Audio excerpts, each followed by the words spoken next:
نعوذ بالله من شرور أنفسنا ومن سيئات أعمالنا من يهده الله فلا مضل له ومن يضلل فلا هادي له وأشهد أن لا إله إلا الله وحده لا شريك له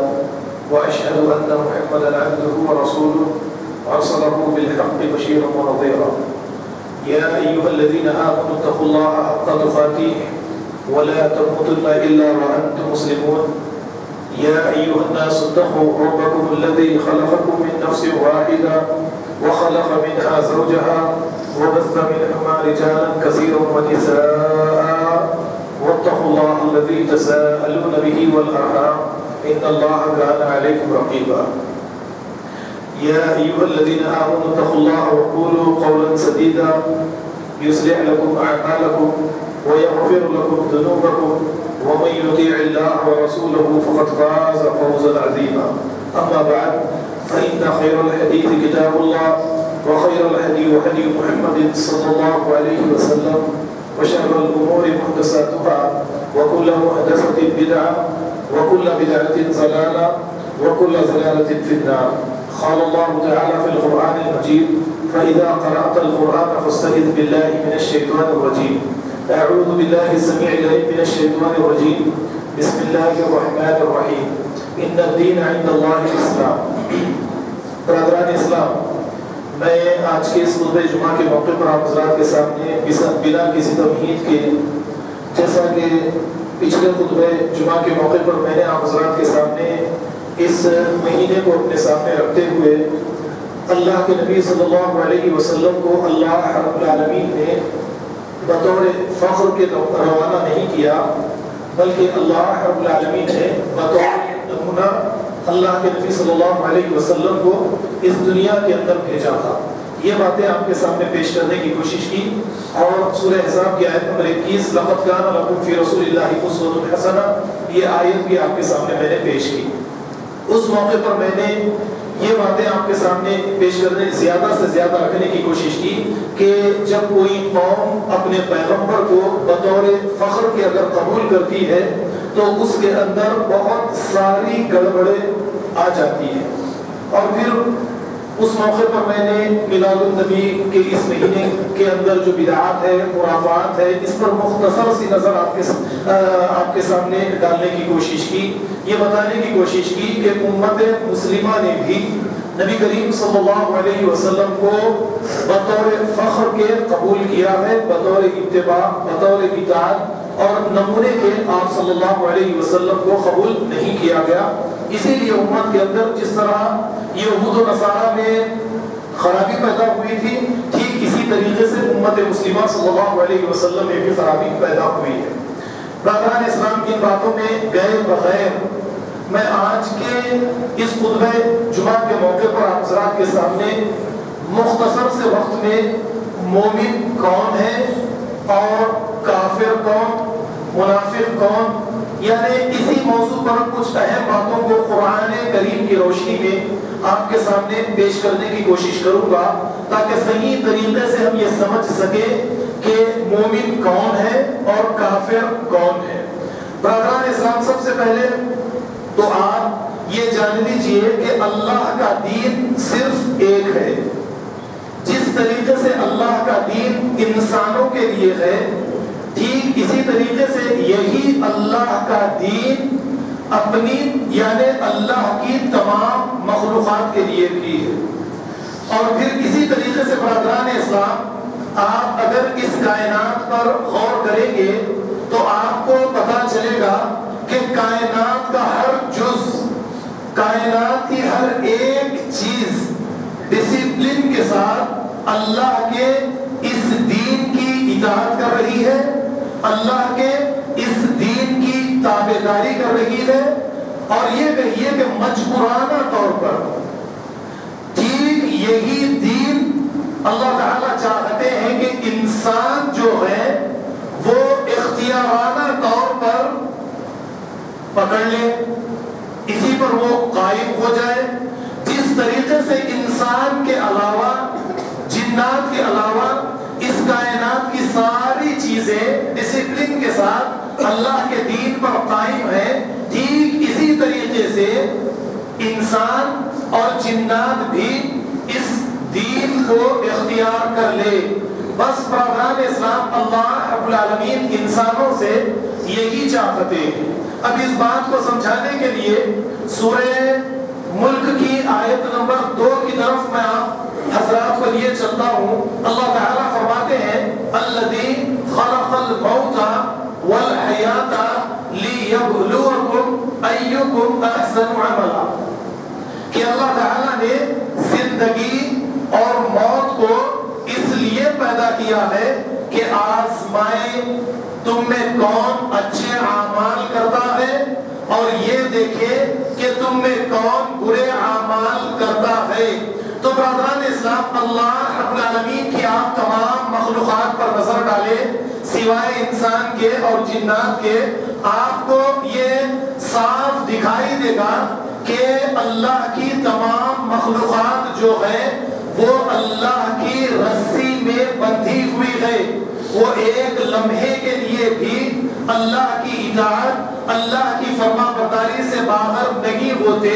وہ ڈسپلن کے ساتھ اللہ کی فرما برداری کے اندر لگے ہوئے ہیں۔ آپ چاہے چاند پر نظر ڈالیں، سورج پر نظر ڈالیں، یا بے شمار انگنت جو ستارے اور سیارے ہیں، آپ ان پر نظر ڈالیں تو آپ کو یہ پتا چلے گا کہ یہ اپنے مدار میں اللہ کے بتائے ہوئے طریقے پر گردش کر رہے ہیں۔ ایک منٹ کے لیے بھی، ایک لمحے کے لیے بھی یہ اللہ کی اطاعت و فرما برداری کے باہر نہیں ہوتے۔ اللہ رب العالمین نے سورہ آل عمران ہی میں فرمایا افا غیر دین اللہ یبغون وَلَهُ مَنْ أَسْلَمَ مَنْ فِي السَّمَاوَاتِ وَالْأَرْضِ طَوْعًا وَكَرْهًا، کہ کیا لوگ اللہ کے دین کے علاوہ، اللہ کے فیصلے کے علاوہ، اللہ کی اطاعت اور تابعداری کے علاوہ کوئی اور فیصلہ، کوئی اور دین چاہتے ہیں؟ حالانکہ بات یہ ہے کہ جو کچھ زمین میں ہے یا زمین پر ہے اور جو کچھ آسمانوں میں ہے، یہ سب کچھ اللہ کی اطاعت و فرما برداری میں مصروف ہے۔ اس آیت پر آپ غور کیجئے، اللہ نے پہلے جو فرمایا افا غیر دین اللہ، کیا یہ اللہ کے دین کے علاوہ، اللہ کے راستے کے علاوہ کوئی اور راستہ اختیار کرنا چاہتے ہیں؟ تو برادران اسلام، ٹھیک یہی فرما برداری اللہ رب العالمین مسلمانوں سے چاہتے ہیں۔ جو کوئی اس دنیا میں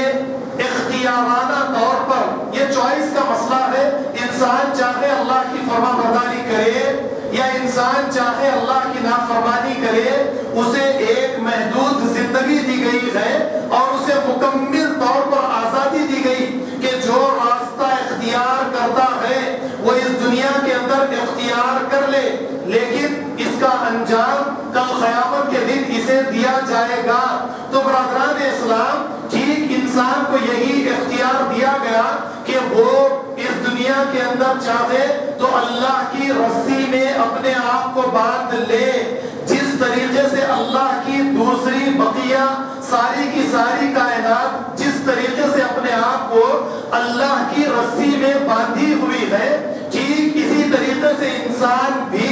اس دنیا میں اپنے آپ کو اللہ کی رسی میں باندھ لے،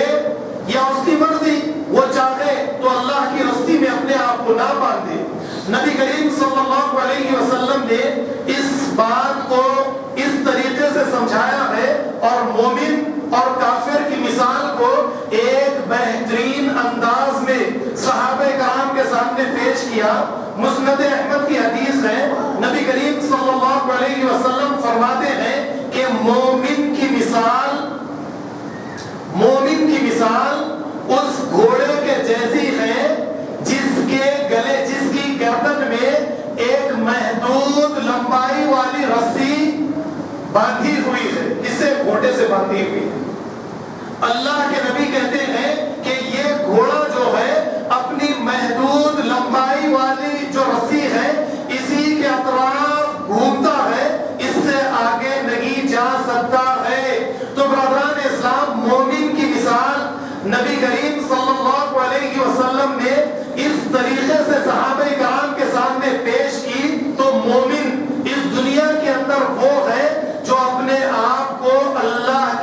رسی میں باندھ لے، ایک لمحے کے لیے بھی وہ اللہ کے حکم کے باہر جانا پسند نہ کرے، ایک منٹ کے لیے بھی وہ اللہ کی اطاعت و اتباع سے باہر نکلنا پسند نہ کرے، یہ مومن ہے۔ اور اس کے علاوہ کافر وہ ہے جو اللہ کی رسی میں اپنے آپ کو باندھنا نہ چاہے، بلکہ جس طریقے سے چاہے یہ اپنی زندگی گزارنا چاہتا ہے، اللہ کی اطاعت و فرما برداری یعنی ان چیزوں سے اس کو کوئی لینا دینا نہیں ہے، تو برادران اسلام بڑی آسانی کے ساتھ آپ اس بات کو سمجھ سکتے ہیں کہ مومن اللہ کی نظر میں کون ہے اور کافر اللہ کی نظر میں کون ہے، اور اللہ رب العالمین بندوں سے، ایمان والوں سے جو دینداری چاہتے ہیں، جس دین کو اللہ نے انسانیت کے سامنے پیش کیا ہے، وہی دین کو اللہ نے انسان کے علاوہ بقیہ ساری کائنات کے اوپر مجبورانہ طور پر ان کے لیے یہ ضروری کر دیا کہ انہیں خدا جس بات کا حکم دے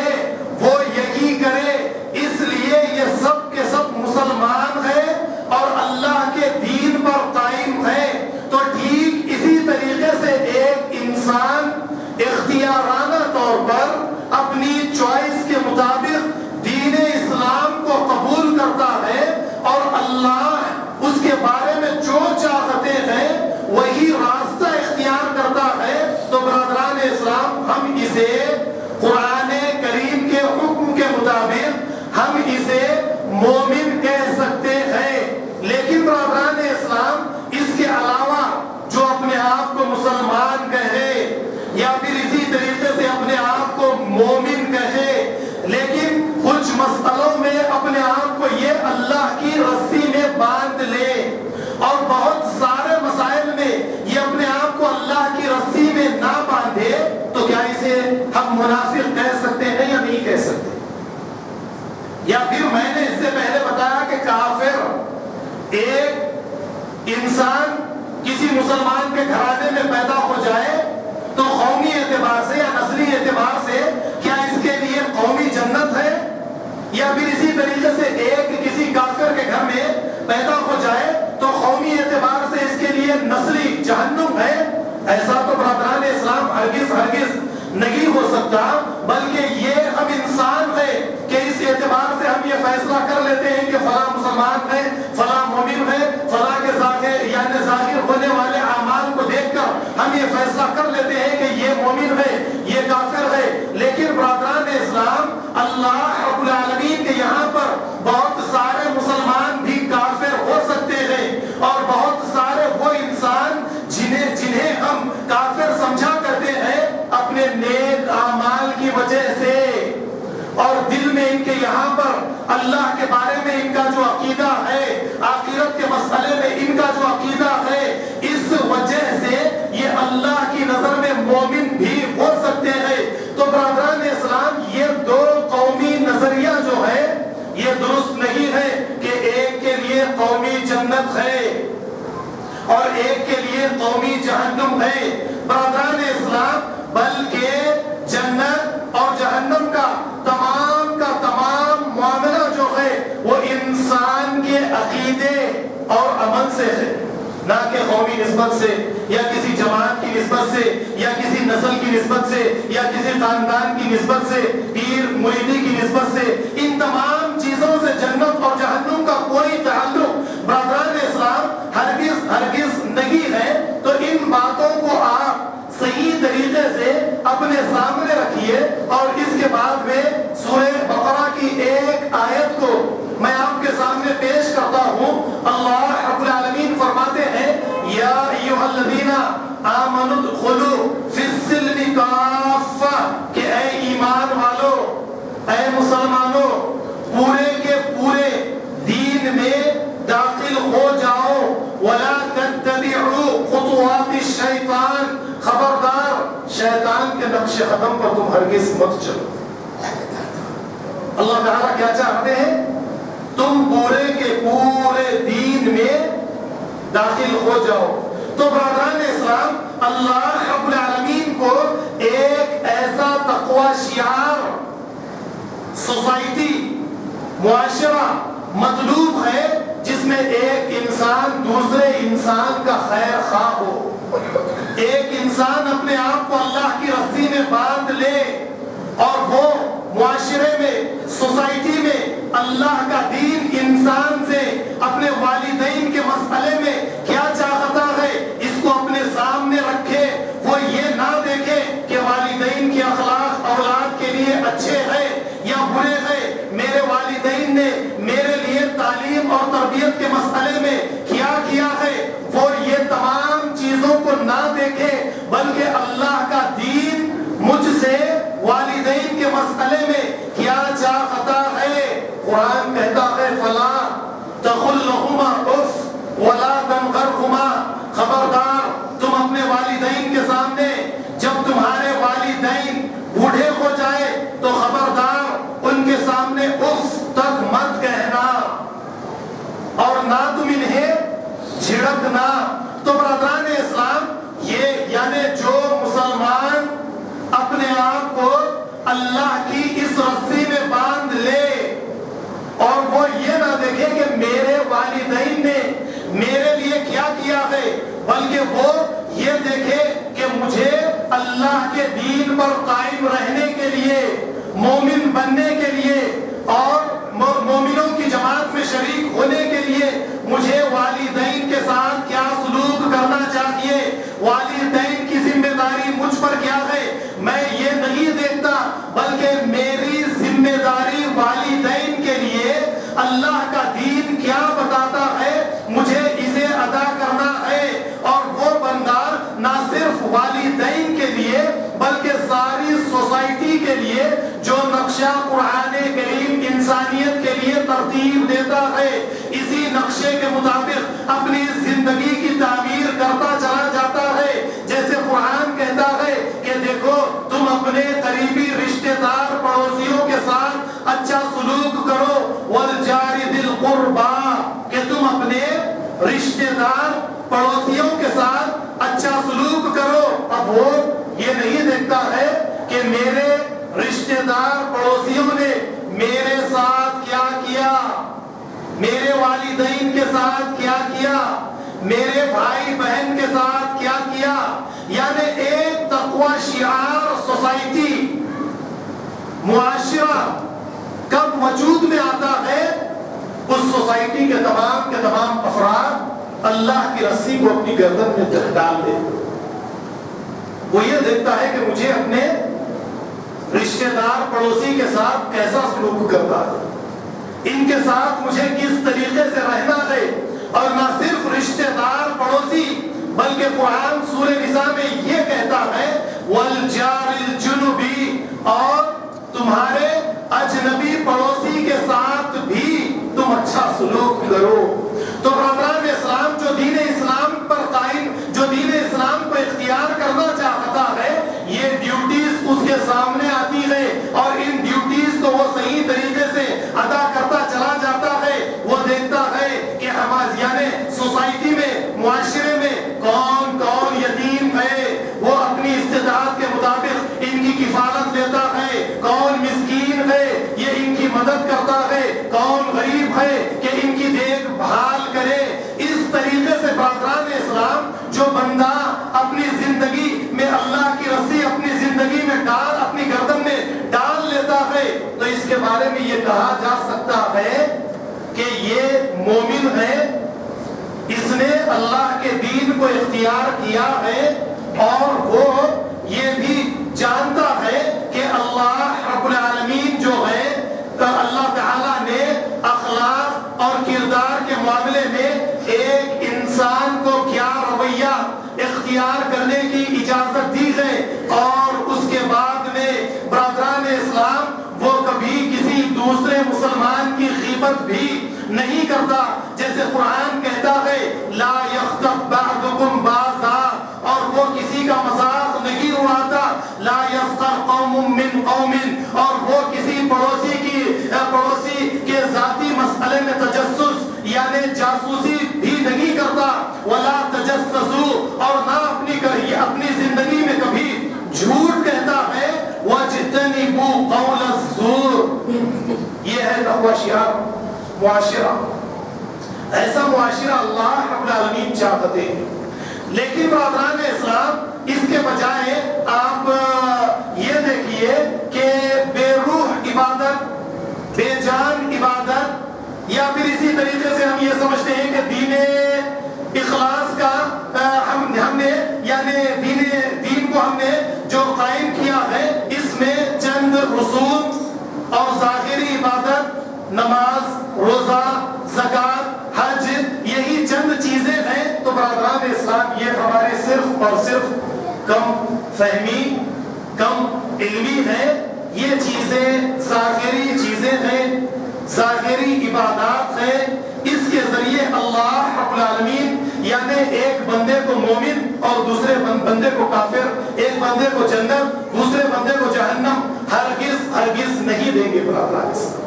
ہمیں اپنے اعمال پر نظر ڈالنی چاہیے، مکمل طور پر ہمیں اللہ کے دین پر قائم ہونا چاہیے۔ صحیح طریقے سے ہمیں دین اسلام کا پھر سے مطالعہ کرنا پڑے گا۔ لیکن برادران اسلام، آپ یہ دیکھیے کہ ہماری یہ بے روح عبادت جو ہے، جس کے بارے میں جو ہم مسجد میں نمازیں ادا کر کے ہم یہ سمجھا کرتے تھے کہ یہ ہماری بے جان بے روح عبادت جو ہے، یہ کل قیامت کے دن ہمیں اللہ کی بارگاہ میں کامیابی دلوائے گی۔ برادران اسلام، یہ غلط فہمی ہے۔ اللہ تعالیٰ ان نمازوں کے ذریعے ہمیں ہرگز نہیں بخشیں گے، بلکہ آپ کو یہ دیکھنا چاہیے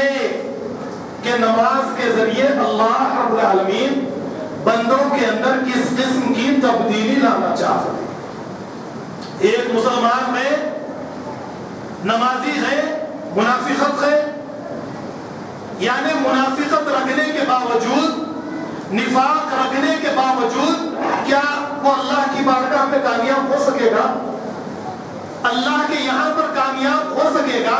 برادران اسلام، ذرا آپ غور کیجئے کہ اللہ نے قرآن کریم میں نماز کے بارے میں یہ فرمایا، ان الصلاۃ تنہی عن الفحشاء والمنکر، کہ نماز بے حیائی اور برائی سے روکتی ہے۔ ایک بندہ نماز ادا کرتا ہے، معاشرے میں اپنی ذات سے دوسروں کو تکلیف پہنچاتا ہے، برائی پر برائی کرتا ہے، بے حیائی کو عام کرتا چلا جاتا ہے، 5 وقت کا نمازی ہے، اور اس کی پیشانی جو ہے وہ نماز سجدوں کے نشانات سے بھری پڑی ہے، لیکن اس کے باوجود وہ یہ نہیں جانتا کہ قرآن یہ کہتا ہے کہ وہ اپنے آپ کو اللہ کی رسی میں فوراً باندھ لے تاکہ وہ اللہ کے دین کا اختیار کرنے والا بن جائے۔ قرآن اس کے بارے میں یہ کہتا ہے کہ قرآن اس کے بارے میں وہ یہ کہتا ہے، والذین هم لفروجہم حافظون۔ نماز کیا ہے؟ بندے کی شرمگاہ کی حفاظت کرتی ہے۔ والذین هم عن اللغو معرضون۔ نماز کیا ہے؟ بندے کو لغویات سے بچا لیتی ہے۔ نماز پڑھتا ہے تو غیبت سے اجتناب کرتا ہے، جھوٹ کہنے سے اجتناب کرتا ہے، کسی کا مذاق نہیں اڑاتا ہے، اپنی زبان پر تالا لگا لیتا ہے۔ تو یہ بندہ جو ہے اپنے آپ کو اللہ کی رسی میں باندھتا ہے۔ یہ ایک لمحے کے لیے بھی اللہ کے دین سے اپنے آپ کو نہیں ہٹانا چاہتا ہے، اس نے مکمل طور پر اللہ کے دین کو اختیار کر لیا ہے۔ اور یہی بندہ تو کل قیامت کے دن کامیاب ہونے والا ہے۔ اس کے علاوہ وہ بندہ جو نماز پڑھتا ہے، لغویات میں مصروف ہے، نماز پڑھتا ہے، شرمگاہ کی حفاظت نہیں کرتا ہے۔ قرآن کہتا ہے، والذین هم لأماناتہم وعہدہم راعون۔ نمازی تو وہ ہے، ان کے پاس اگر کوئی امانت رکھا ہے تو وہ امانت میں خیانت نہیں کرتے۔ کتنے نمازی ہیں آپ بتائیں؟ میری آپ کی نماز نے میری اور آپ کی زندگی میں کیا تبدیلی لائی؟ بے روح نمازوں کا ادا کرنا یہ تو اللہ کے پاس کوئی مقام نہیں رکھتا۔ نماز سے اس کی جان کو نکال دینا مردہ نماز کو ادا کرنا، اس کے اندر سے زندگی کو نکال دینا، حج کرنا بے روح حج کرنا، زکوٰۃ کا ادا کرنا تو بے روح زکوٰۃ کا ادا کرنا، ایسی عبادات کی یعنی جو ظاہر، یہ جیسا کہ میں نے پہلے کہا کہ یہ تو منافقت ہے کہ بندہ ظاہرانہ طور پر اللہ کے بندوں کے سامنے مسجد میں آ کر یہ دکھائے کہ میں نمازی ہوں، حج کر کے یہ بتائے کہ میں حاجی ہوں، عمرہ کر کے یہ ظاہر کرے کہ میں ایمان والا مومن ہوں، لیکن برادران اسلام دل کی کیفیت سے کیا اپنے آپ کو ایک بندہ اللہ سے بچا سکتا ہے؟ نہیں بچا سکتا برادران، یہ نفاق ہے۔ اسی لیے قرآن کہتا ہے فویل للمصلین، تراویح ہے ایسے نمازیوں کے الذین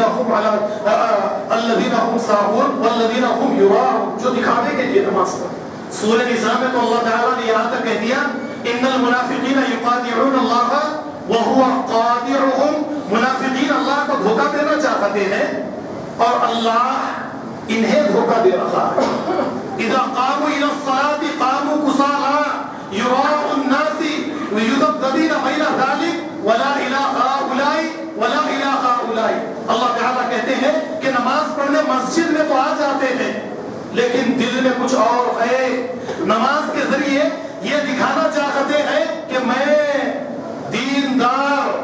مومن مسلمان پنج وقتہ نمازی، لیکن دل کی کیفیت ہاں زبان سے غیبت ہے، جھوٹ ہے، معاملت داری ہے، لین دین ہے، یہ تمام کی تمام چیزیں کیا اللہ سے جھکنے والی ہے؟ نہیں جھک سکتی ہے۔ تو اس طریقے سے اللہ کی رسی کو اپنی گردن سے نکال کر رکھ دیا اور پھر انسان یہ سمجھتا ہے کہ میں مسلمان ہوں، میرے لیے قومی جنت ہے، میرے لیے نسلی جنت ہے، اور دوسرے ہندوستان میں بسنے والے 70 کروڑ جو ہے یا اسی طریقے سے ساری دنیا میں بسنے والے جو اپنے آپ کو یہودی کہے، عیسائی کہے، یہ تمام کے تمام جہنم میں جانے والے ہیں، وہ اس لیے کہ وہ کافر کے گھرانے میں پیدا ہوئے، اور یہ اس لیے کہ میں ایک مسلمان کے گھر میں پیدا ہوا، میری نماز میری زندگی میں کوئی تبدیلی نہیں لائی، اور میرا روزہ میری زندگی میں تقویٰ پیدا نہیں کر سکا، میرا حج مجھے ابراہیم اسماعیل اور ہاجرہ کے جیسا نہیں بنا سکا، اس کے باوجود میں قومی جنتی۔ برادران اسلام ایسا ہرگز نہیں ہو سکتا، نکال کر پھینک دیجئے ان تمام باتوں کو اپنے دل سے، مکمل طور پر دین کو اختیار کرتا ہے۔ جس طریقے سے انسان اور جن کے علاوہ اس کائنات کی ساری چیزیں دین کو اختیار کی ہوئی ہے، اللہ کی رسی کو اپنی گردن میں ڈالی ہوئی ہے، ایک لمحے کے لیے، ایک منٹ کے لیے، ایک انچ، ایک بالشت کے لیے یہ اللہ کے دین سے آگے پیچھے نہیں ہوتے۔ ٹھیک اسی طریقے کی دینداری انسان سے بھی مطلوب ہے۔ اگر انسان اس طریقے کی دینداری اختیار کرتا ہے اللہ اس سے راضی ہو جائے، اگر وہ اس طریقے کی دینداری اختیار نہیں کرتا برادران اسلام تو اللہ اس سے ہرگز راضی نہیں ہوتے۔ اب ایک اور مسند احمد کی آپ حدیث دیکھیے، اللہ کے نبی صلی اللہ علیہ وسلم کہتے ہیں من صلی یرائی فقد اشرکا، جس نے دکھاوے کے لیے نماز ادا کی اس نے کیا کیا؟ شرک کیا۔ مورتی پوجا کرنے والے مشرک نہیں خالی، یا پھر اسی طریقے سے درگاہ کا طواف کرنے والے، کسی قبر کا سجدہ کرنے والے ہی ہم انہیں ہی مشرک نہیں کہیں گے، بلکہ اہل الحدیث میں بھی کئی مشرک موجود ہیں جو دکھاوے کی نماز ادا کرتے ہیں، آپ ان کو مشرک اس حدیث کے مطابق تو کہہ سکتے ہیں۔ من صام یرائی فقد اشرکا، جس نے دکھاوے کے لیے روزہ رکھا کیا کیا؟ شرک کیا۔ ومن تصدق یرائی فقد اشرکا، جس نے دکھاوے کے لیے صدقہ خیرات کیا اس نے کیا کیا؟ شرک کیا۔ تو برادران اسلام اللہ رب العالمین کو ایک ایسا تقوی شیار معاشرہ مطلوب ہے جہاں کے انسان ایک دوسرے کے آپس میں قید خواہ، جہاں پر ایک انسان دوسرے انسان سے محبت کرنے والا۔ لیکن ہمارے یہاں پر کیا ہے؟ مسلمان بننا ہے، غیر مسلم کو نام تبدیل کر لو، ختنہ کرا لو، ایک کلچر گروپ کو چھوڑ کر دوسرے کلچر گروپ میں داخل ہو جاؤ، بس مسلمان ہو گئے۔ پہلے شراب پیتے تھے، 5 وقت کی نمازیں ادا کر لو، شراب پی لو، مسلمان ہو، ایک نہ ایک دن بخش دیے جاؤ۔ حج کر کے آ جاؤ، سارے گناہ معاف ہو جائے، عمرہ کر لو، صدقہ کر لو، خیرات کر لو، رمضان المبارک کے روزے رکھ لو، ارے اتنے سال کے، یا ایک نفل پڑھ لو، 80 سال کے، شب معراج کی نماز ادا کر لو، ساری زندگی کے شب برات میں قبرستان کی زیارت کر لو، ساروں کو بخشا لو، خود کو بخشا لو، لا الہ الا اللہ پڑھ لو، سارے خاندان کو بخشا لو، خاندان میں کسی ایک کو حافظ بنا لو، 7 خاندان کو بخشوا لو۔ برادران اسلام، یہ کیسی باتیں ہیں؟ جنت جہنم یہ سارے کا سارا جو مسئلہ ہے آپ کے اپنے ذاتی اعمال سے جڑا ہوا ہے، اور کل قیامت کے دن اللہ رب العالمین نیک اور برے اعمال کو ترازو میں رکھ کر تولیں گے،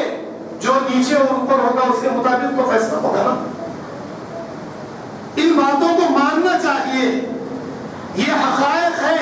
جب تک ایمان کے بعد میں کلمہ اخلاص، جیسا کہ میں بار بار کہتا ہوں کہ اسلام صرف تلفظ کلمے کا نام تو نہیں ہے، اسلام ایمان ایک گہرے یقین کا نام ہے، ایک حقیقت کے ساتھ گہرے یقین کا نام ہے۔ جب ایک انسان ایمان لے آتا ہے تو اس کی ساری زندگی کی تبدیلی اللہ کو مطلوب ہے۔ پچھلی زندگی میں کیا کرتا تھا چھوڑ دے، اب دیکھ قرآن یہ اللہ کی رسی ہے، اس رسی کو اپنے گلے میں ڈال دے، اللہ یہی چاہتے ہیں۔ تو برادران اسلام، نبی اکرم صلی اللہ علیہ وسلم کی زندگی میں بھی بدو بہت سارے ایمان لے کر آ گئے، نبی صلی اللہ علیہ وسلم کے پیچھے نمازیں بھی پڑھنے لگے، لیکن ان کی نمازیں جو تھی ان کے اندر کوئی تبدیلی نہیں لا رہی تھی۔ کردار، اخلاق، معاملت داری، لین دین، ان تمام چیزوں میں ان کی کوئی تبدیلی نہیں آ رہی تھی۔ جب اللہ نے سورہ حجرات میں فرمایا قالت الاعراب آمنا قل لم تؤمنوا، اے نبی اعرابی کہتے ہیں کہ ہم ایمان لے آئے، مومن ہو گئے، قل لم تؤمنوا، آپ کہہ دیجئے کہ تم ابھی ایمان نہیں لائے، ابھی تم مومن نہیں ہوئے۔ برادران اسلام ذرا غور کیجئے، مسجد نبوی میں نبی کی صحبت میں، نبی کی امامت میں جن لوگوں نے نمازیں ادا کی، میرے پیچھے جمعے کی نمازیں نہیں بتا رہا ہوں میں، نبی کی صحبت میں جن لوگوں نے نمازیں ادا کی ان کے بارے میں یہ کہا جا رہا ہے قل لم تؤمنوا ولكن قولوا اسلمنا ولما يدخل الايمان في قلوبكم، کہہ دیجئے کہ تم ابھی فرما برداری اختیار کیے، تم مومن نہیں ہوئے، ایمان ابھی تمہارے دلوں میں داخل ہوا ہی نہیں، جب تک تمہارے کردار، تمہاری معاملت داری، تمہارا لین دین، تمہارے اخلاقی، تمہارے اندر اخلاقی تبدیلی نہیں آئی، جب تک تم مومن ہو ہی نہیں سکتے۔ برادران اسلام، یہ سورہ حجرات کی آیت ہے، سورہ بقرہ میں بھی آیتیں ہیں، سورہ منافقون میں بھی آیتیں ہیں، احادیث بھی ہے، جیسے سورہ بقرہ میں اللہ تعالیٰ جیسے فرماتے ہیں کہ کچھ لوگ کہتے ہیں قالوا آمنا باللہ وبالیوم الآخر، کہ ہم ایمان لائے اللہ پر، آخرت کے دن پر بھی ہم ایمان لائے۔ اللہ تعالیٰ کہتے ہیں یہ مومن ہے ہی نہیں، وما ہم بمؤمنین، یہ مومن ہو ہی نہیں سکتے۔ کیوں؟ ان کے اندر کوئی اخلاقی تبدیلی نہیں ہے، ان کے کردار میں کوئی تبدیلی نہیں ہے۔ تو اللہ تعالیٰ کو جو چیز مومنوں سے مطلوب ہے، مسلمانوں سے مطلوب ہے، وہ ظاہری نماز، روزہ، حج، زکات نہیں ہے برادران اسلام، اندرونی تبدیلی ہے۔ انسان اندرونی اعتبار سے اپنے آپ کو تبدیل کر دے، وہ اپنے دل کو اللہ کے حوالے کر دے، وہ اپنے دل میں جو چیزیں ہیں ان تمام چیزوں کو نکال کر پھینک کر ایک اللہ کو اپنے دل کے اندر بسا لے، نبی کریم صلی اللہ علیہ وسلم کی محبت کو اپنے دل کے اندر داخل کر لے۔ برادران اسلام، اب ظاہری اعمال تو خود بخود تبدیل ہو جائے، لوگ جو دیکھیں گے ان کی زبان سے یہ نکلے گا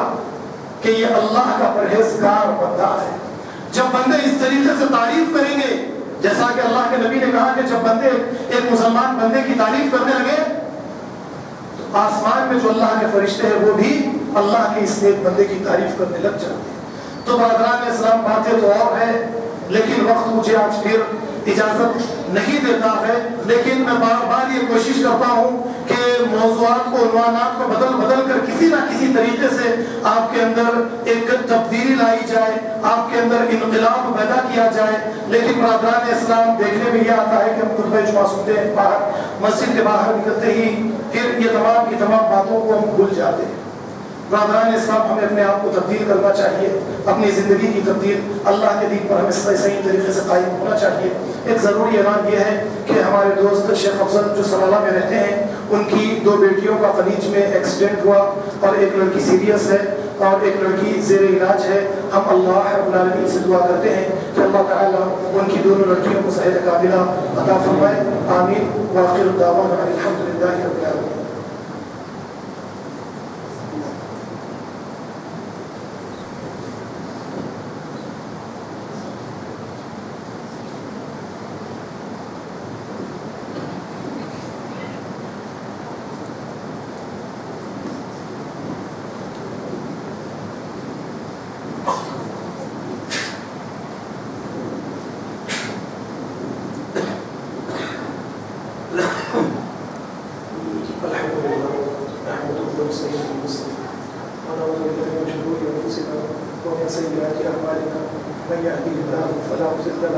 ومن يضلل فلا هادي له واشهد ان لا اله الا الله وحده لا شريك له واشهد ان محمدا عبده ورسوله ارسله بالحق بشيرا ونذيرا ان الله وملائكته يصلون على النبي